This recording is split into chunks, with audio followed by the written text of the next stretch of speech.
बुध हुए मार्गी। नवग्रहों में युवराज बुध 7 अप्रैल को वर्तमान वक्री अवस्था छोड़कर मार्गी अवस्था में प्रवेश करेंगे। इनका ये मार्गी काल 7 अप्रैल से प्रारंभ होकर 7 मई तक चलने वाला है।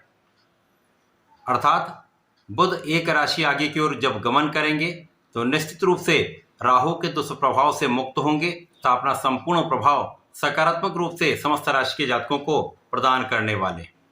जय श्री गणेश। नमस्कार, मैं आचार्य संजय द्विवेदी। मेरे समस्त प्रबुद्ध दर्शकों का मेरे चैनल पर हार्दिक स्वागत है।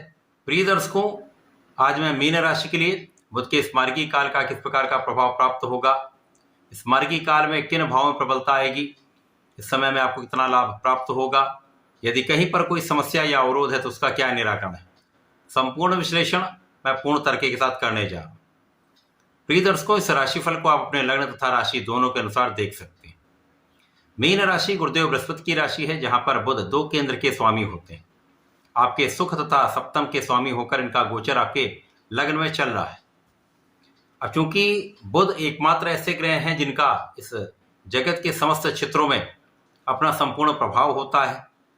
बुध के बिना कोई कार्यक्षेत्र संभव ही नहीं है, क्योंकि जहां पर बुद्धि है वहां पर बुध है, जहां पर वाणी है वहां पर बुध है, जहां पर गणनाएं कैलकुलेशन मैथ है वहां पर बुध है।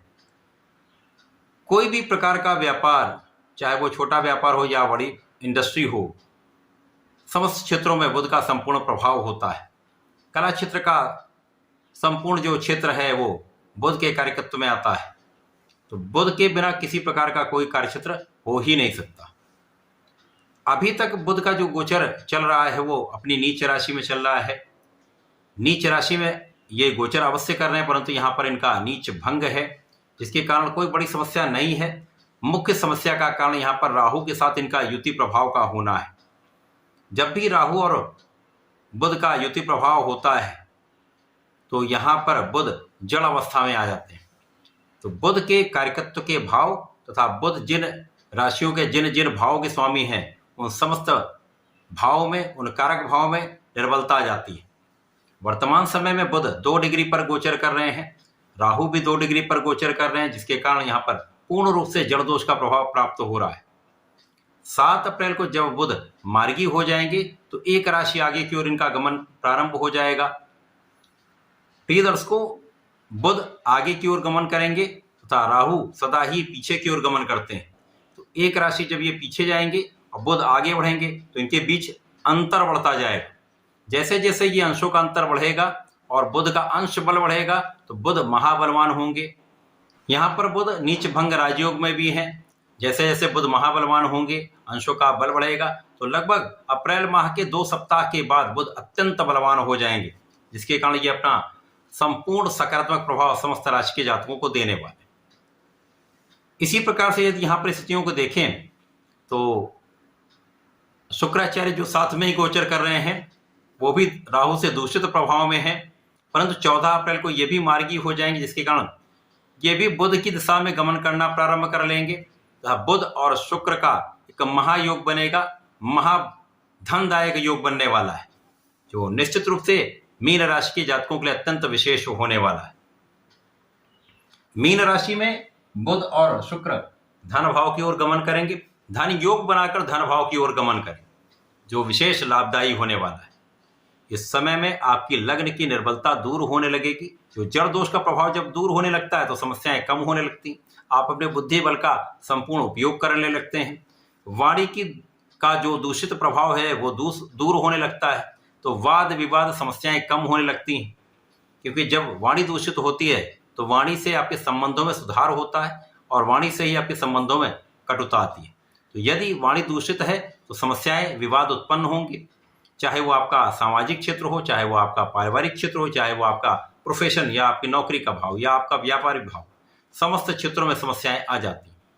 इस समय आपके जब बुद्धि का भाव जड़ था, वाणी का भाव जड़ था, तो ये समस्याएं निश्चित रूप से आ रही थी। इसी प्रकार से बुद्धि का सही उपयोग ना कर पाने से आप सही डिसीजन नहीं ले पा रहे थे, परंतु अब स्थिति आपकी अत्यंत प्रबल हो जाएगी जब आप अपने ज्ञान का, अपने बुद्धि का संपूर्ण उपयोग करके एक महालाभ लेने जा रहे हैं। इसी प्रकार से इस समय में आपके मानसिक बल में वृद्धि होगी, शारीरिक क्षमता में वृद्धि होगी तथा इस समय आप अपने ज्ञान का, अपने बुद्धि का उपयोग सही दिशा में सकारात्मक रूप से कर पाएं।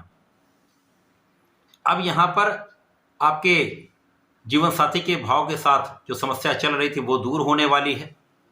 आपसी मतभेद दूर होंगे, क्लेश दूर होगा, तो आपसी सहयोग बढ़ेगा, आपसी प्रेम में वृद्धि होगी।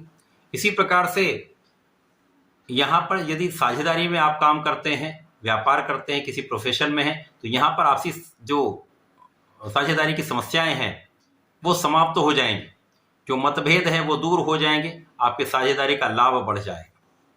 इसी प्रकार से इस समय आपका किया हुआ प्रयास सकारात्मक रहने वाला है। आपकी विचारशीलता, आपके ज्ञान का क्षेत्र अत्यंत विशिष्ट रहने वाला है। इसी प्रकार से इस समय में आपके परिश्रम में पहले से कई गुना वृद्धि हो जाएगी। जब आपका मानसिक बल बढ़ जाता है, आप शैक्षिक रूप से अच्छे होते हैं और सही दिशा में आप प्रयास करते हैं और परिश्रम पूर्ण रूप से कर लेते हैं, तो सफलता के कई मार्ग बन जाते हैं। आपके लिए सफलता के मार्ग बनने वाले हैं, क्योंकि यहाँ पर आप परिश्रम बढ़ाने वाले। आपके पराक्रम में वृद्धि होगी, आपके आध्यात्मिक भाव में वृद्धि होगी, आप धार्मिक रहेंगे, पूजा पाठ में आपका मन भी लगेगा, जिससे आपको मानसिक शांति भी मिलेगी तथा आपको आंतरिक बल भी यहाँ पर प्राप्त होने वाला है। आपके विशेष ज्ञान में वृद्धि होने वाली है। इसी प्रकार से इस समय में माता पिता के सुखों में वृद्धि होगी, आपके सुख साधन बढ़ेंगे, लोगों के बीच में आपका सहयोग बढ़ेगा, लोगों का आपके साथ सहयोग बढ़ने वाला है, जिसका पूर्ण उपयोग आप अपने कार्य क्षेत्र में, अपने व्यापारिक क्षेत्र में करने वाले। जो जातक कला क्षेत्र में हैं, उनके मार्ग की बाधाएं दूर होंगी, अवरोध दूर होंगे, जिससे उनको नए अवसर यहाँ पर निश्चित रूप से प्राप्त होंगे, जिससे आपके धन का मार्ग प्रशस्त होगा। अब दोनों जो विशेष ग्रह हैं, बुध का बल मिलेगा, शुक्र का साथ मिलेगा, तो धन योग बन जाएगा। और धन योग धन भाव की ओर जा रहा है, जिसके कारण धन के एक से अधिक मार्ग बन जाएंगे। धन का एक बड़ा लाभ आपको प्राप्त होगा, जो आपके जीवन में आपके सुखों की वृद्धि करने वाला होगा। आपके सुख साधन बढ़ेंगे, सुख साधनों का संपूर्ण उपभोग भी आप कर पाएंगे। इसी प्रकार जो जातक राजनीति से संबंध रखते हैं, उनके लिए समस्याएं दूर होंगी। जो लोगों के बीच में आपका एक जो कैरेक्टर बना हुआ था, आपका जो एक लोगों के बीच में इंप्रेशन बना हुआ था, वो नकारात्मक इंप्रेशन समाप्त हो जाएगा। एक सकारात्मकता सबके सामने आ जाएगी, जिसका प्रभाव आपको आपके राजनीतिक क्षेत्र में मिलने वाला है। उसका प्रभाव आप अपने आगे के जीवन में करने वाले हैं तथा आपको राजनीतिक सफलता यहाँ प्राप्त हो। तो ये बुध का मार्गी काल मीन राशि के जातकों के लिए अत्यंत विशेष है। यदि इस समय पर सोच विचार कर समझदारी से आप कार्य करते जाते हैं, तो समस्याएं कम होकर आपके लाभ में कई गुना वृद्धि होने वाली है। इस समय में आपको नियमित रूप से भगवान बृहस्पति का पूजन करना चाहिए। प्रत्येक गुरुवार को विष्णु सहस्त्रनाम का पठन अथवा श्रवण करना चाहिए। प्रतिदिन गणपति जी के संकर्णासन गणेश स्तोत्रम का पाठ अवश्य करना चाहिए। समस्याएं दूर होकर एक विशेष लाभ आपको प्राप्त होने वाला है। इस समय का समुचित उपयोग कर पाएंगे, तो ऐसा करके इसका लाभ लें। धन्यवाद, नमस्कार।